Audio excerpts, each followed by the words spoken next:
अभिनंदन बच्चों, आज मैं आपको अपठित गद्यांश बताने जा रही हूँ।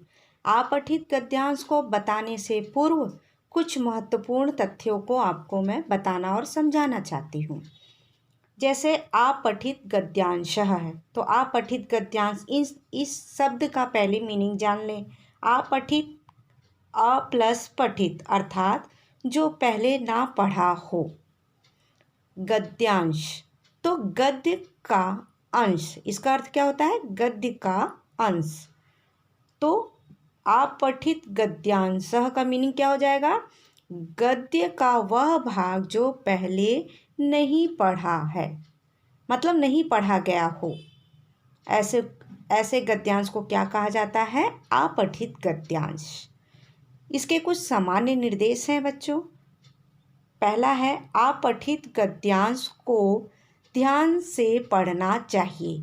मैंने पहले भी कहा था कि जो भी गद्यांश या पैराग्राफ दिया जाता है उसको भली प्रकार से अच्छे से स्पष्ट रूप से पढ़ना और समझना है। उसका अर्थ या सार समझना चाहिए। थर्ड देखेंगे, गद्यांश में से ही उत्तर देने का प्रयास करें। तो गद्यांश में ही नीचे दिए गए प्रश्नों के उत्तर उसमें दिए रहते हैं, ठीक है, इसीलिए उसको ध्यान से पढ़ने के लिए कहा जाता है। फोर्थ, अपनी ओर से बढ़ा चढ़ा कर ना लिखें। माने जो क्वेश्चन जिस प्रकार से पूछा जा रहा है, जिस प्रकार से आंसर लिखने के लिए, उत्तर लिखने के लिए कहा जा रहा है बच्चों, उसी प्रकार से उसके उत्तर को लिखना है। अपने तरफ से बढ़ा चढ़ाकर नहीं लिखना है।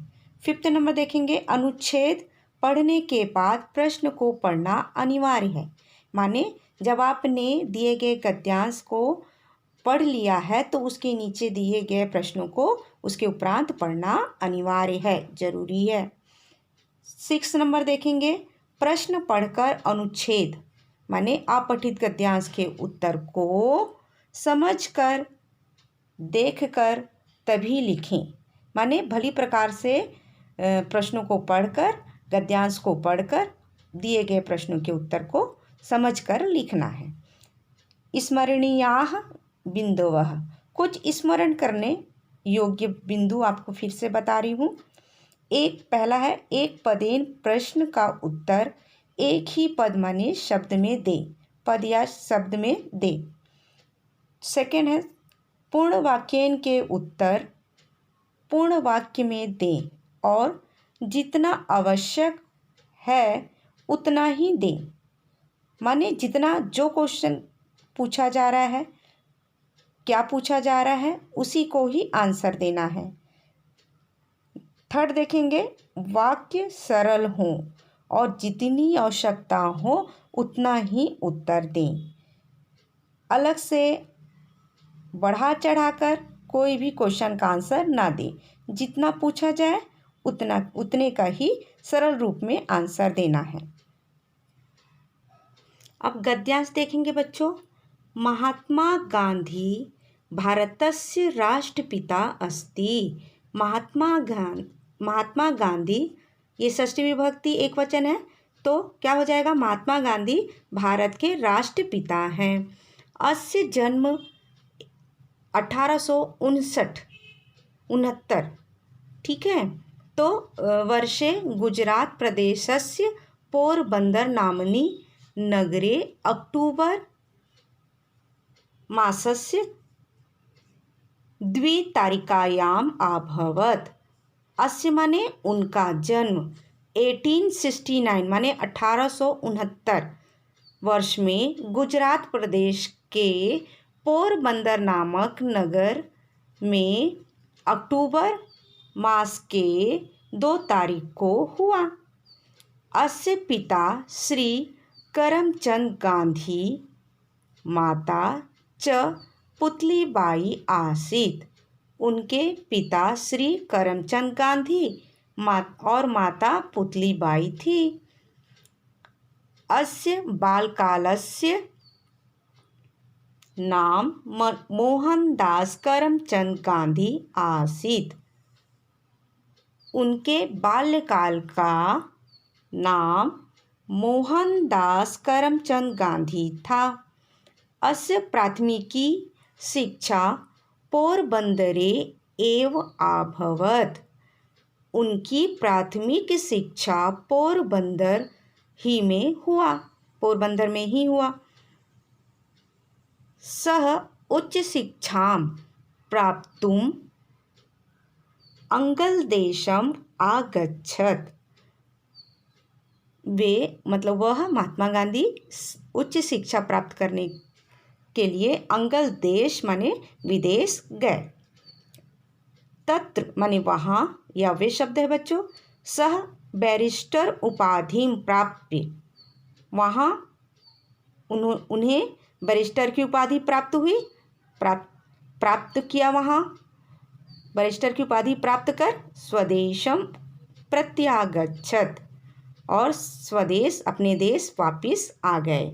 वहाँ वे क्या किए, बैरिस्टर की उपाधि को प्राप्त करके स्वदेश वापिस आ गए। अब देखेंगे एक पदेन उत्तरत्।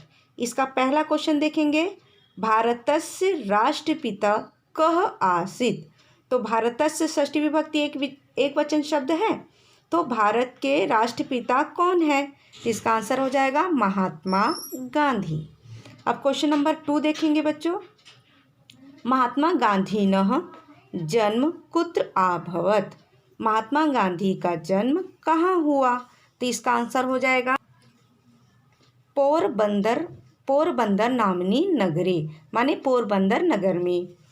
अब देखेंगे थर्ड क्वेश्चन देखेंगे, महात्मा गांधीनः पितुः नाम किम आसीत्। महात्मा गांधी के पिता का नाम क्या था? तो इसका आंसर हो जाएगा श्री करमचंद गांधी।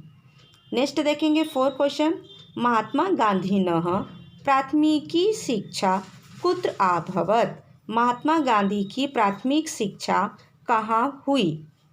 तो इसका आंसर क्या हो जाएगा, पोरबंदरे। नेक्स्ट देखेंगे, नेक्स्ट क्वेश्चन है पूर्ण वाक्येन उत्तरत्। इसका क्वेश्चन देखेंगे, महात्मा गांधी उच्च शिक्षाए कुत्र आगच्छत्। महात्मा गांधी उस उच्च शिक्षा के लिए कहाँ गए? तो इसका आंसर होगा महात्मा गांधी उच्च शिक्षाए अंगल देशम आगच्छत्। अब देखेंगे थर्ड, यथा निर्देशम उत्तरत्। तो इसमें ये ऑप्शनल क्वेश्चन रहते हैं, ऑप्शन दिए रहते हैं क्वेश्चन के आंसर के लिए, तो ध्यान देंगे बच्चों। पहला क्वेश्चन है आसीत्। अब ये क्या है, क्रियापद है, ठीक है। आसीत् इति क्रियापदस्य किम कर्तरी पदम अत्र अस्ति। तो आसीत् जो क्रियापद है इसके लिए कौन है, इसका कर्ता पद या कर्तरी पद क्या है, मोहनदास करमचंद गांधी। नेक्स्ट देखेंगे सेकंड, प्राथमिकी इति विशेषण पदस्य किम विशेष पदम अत्र प्रयुक्तम। तो आप जैसे जानते हैं विशेषण पद क्या होता है, जिस संज्ञा या सर्वनाम या विशेष की विशेषता बतलाने वाले शब्द को क्या बोलते हैं, विशेषण कहते हैं। और विशेष माने जिसकी विशेषता बतला जाए, संज्ञा या सर्वनाम शब्द जिसकी विशेषता बताई जाए उसको विशेष कहते हैं। तो प्राथमिकी, तो इसका क्या हो जाएगा, ये विशेषण पद है तो इसका विशेष क्या हो जाएगा, शिक्षा। अब देखेंगे थर्ड, अस्य जन्म पोरबंदरे एव अभवत्। अब एक पैराग्राफ से ही, अनुच्छेद से ही एक छोटा सा वाक्य दिया गया है। इसमें पूछ रहे हैं कि अस्मिन् वाक्ये किम अव्ययपदम प्रयुक्तम। इस वाक्य में क्या अव्ययपद प्रयोग किया गया है। तो अव्ययपद देखेंगे क्या है, एव, तो इसका आंसर क्या हो जाएगा, एव। फोर्थ देखेंगे आगच्छत्। तो ये आगच्छत् अस्य किम विलोम पदम अनुच्छेदे वर्तते। तो आगच्छत् माने होता है आना, और इसका विलोम शब्द क्या होगा, जाना। तो कैसा इसका क्या हो जाएगा, ये आगच्छत्। आगच्छत् माने गया, जाना, इसका होता है आना। बच्चों इस प्रकार मैंने आपको एक अनुच्छेद को माने एक गद्यांश को भली प्रकार से समझा दिया है। आशा है कि आपको ये समझ में आ गई होगी।